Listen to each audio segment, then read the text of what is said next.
In today's video, we're going to do a little bit something different. I'm actually going to talk to you guys about how it's like to own a supercharged BRZ, specifically the Edelbrock, and kind of have you follow along with me on everything that happens to the car. Not too many people have videos where they talk about the, kit that they got. It's usually just, they install the kit, they do a run, they film that, and it's fun, and they move on. But I'm going to talk to you guys about what it's like to own this kit, how it works as a daily driver, the cost involved, and any maintenance that I have to do. Alright, so the first thing to remember whenever you decide you want to boost your car is to think about cost. Now, for me, I decided to go with the Edelbrock Supercharger kit. So what did that cost me exactly? Now, the Edelbrock kit itself, if you were to buy it by itself with no tune and just the kit itself, you're looking at around $4,700. That's brand new from the Edelbrock website. Now, the benefit of buying an Edelbrock kit brand new is that the Edelbrock kit comes with a 3-year warranty as long as you get it installed by an authorized installer. So for me, I went to Neil at the Racers Line. He is an authorized Edelbrock installer. For a lot of you guys, definitely do some research, and it's very, very worth it. Now, there is a caveat, however. That 3-year warranty only applies to a car that essentially is brand new, and the warranty starts at the day that you purchase the car. So it's a 3-year warranty or 36,000 miles. So essentially, it replaces your car's drivetrain warranty. Now, for a lot of our cars, it's about 3 years or 36,000 miles. Now, the second thing that I had to purchase is a tune.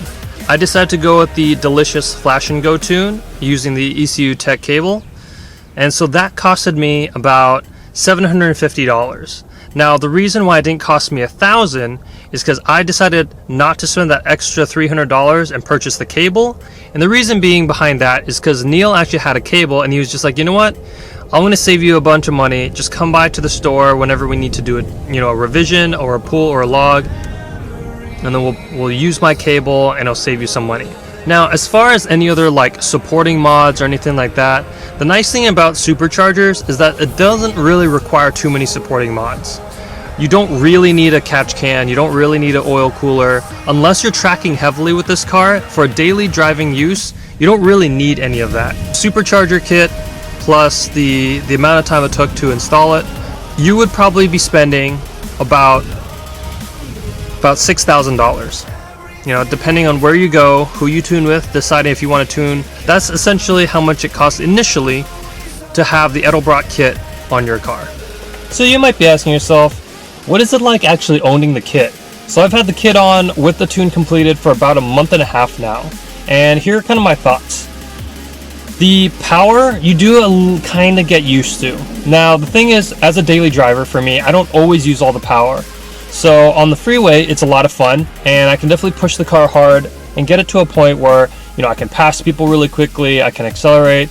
There's been times where I've been able to out-accelerate people, and that's great, especially for a car like this, which is meant more for turns. When you're just daily driving it on the freeway, sometimes all you want to do is just kind of put your foot down and feel that speed. This car's not really meant for that, which is fine.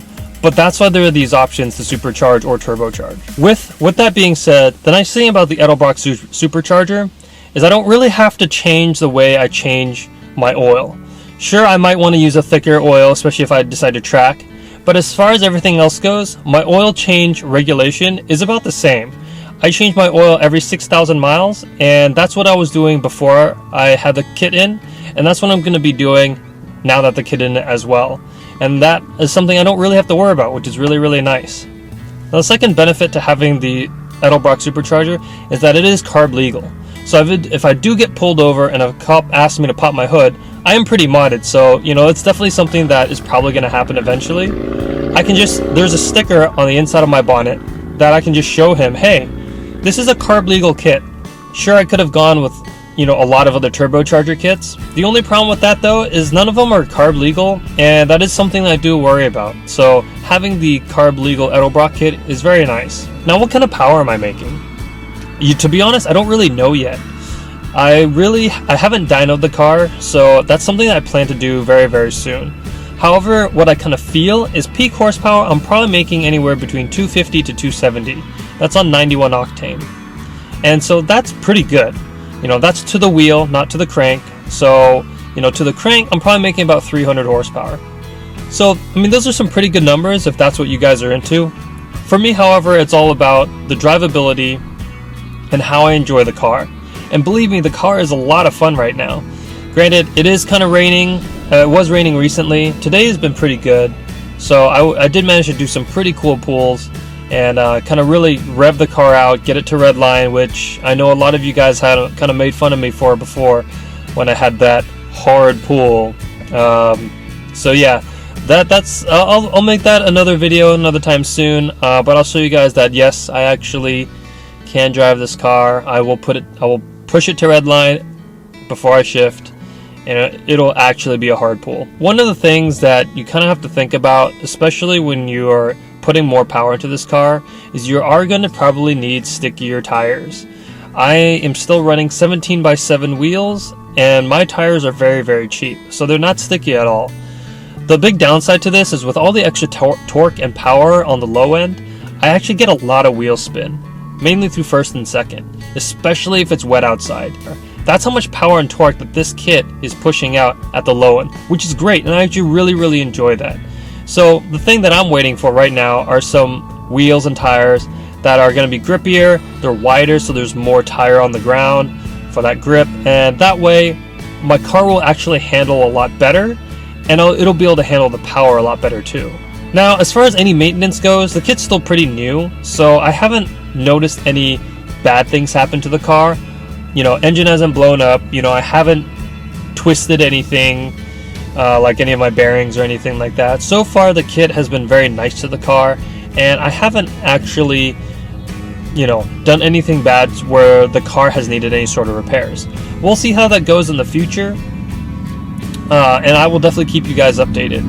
But with this video, I wanted to just kind of, you know, give you guys an update on how I like the kit so far. It's been about a month and a half, and I'm going to keep doing these about every 4 months, just so you guys can see what the long-term effects of having, you know, a supercharger kit is like. And that hopefully in the future will help you decide if you want to boost your car or not. So I hope you guys enjoyed this video. It is a little bit short, but I hope it was some good information. I'll catch you guys later. Drive safe, and I'll see you at the next video.